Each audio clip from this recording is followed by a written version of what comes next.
আসসালামু আলাইকুম বন্ধুরা, আমি শান্ত টিজ রিপেয়ার সেন্টার থেকে চলে আসলাম সরাসরি আপনাদের মাঝে। তো আজকে দেখাবো ওপো একটা ফোনের চার্জিং সমস্যা। তো এই সমস্যাটা আমরা কিভাবে ঠিক করতে পারি। তো লজিকের চার্জিং পোর্টটা চেঞ্জ করব।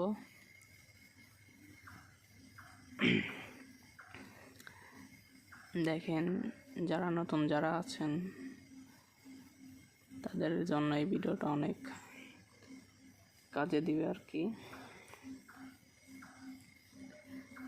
সো মনোযোগ দিয়ে ভিডিওটা দেখেন, আশা করি উপকৃত হবেন। তো আমার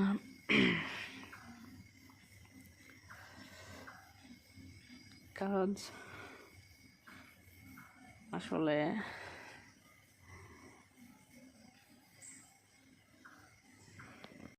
এইভাবে সুন্দর করে স্টেপ বাই স্টেপ কাজ করলে আপনারা ইনশাল্লাহ সফল হবেন।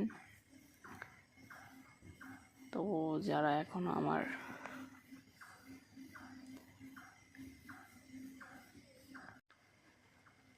দেখেন আমরা কিভাবে কাজ করে থাকি, যদিও বা ছোট দোকান সেভাবে এখনো গুছায় নেওয়া হয়নি। একটু কষ্ট হলে পরেও দেখেন, আশা করি উপকৃত হবেন। দেখেন, দেখতেই পাচ্ছেন চার্জার ঢোকানোর পরে ফোন চালু হয়ে গেছে।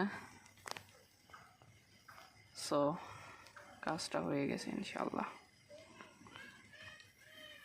এভাবে আপনারা একটা ফোন সুন্দরভাবে রিপেয়ার করতে পারেন খুব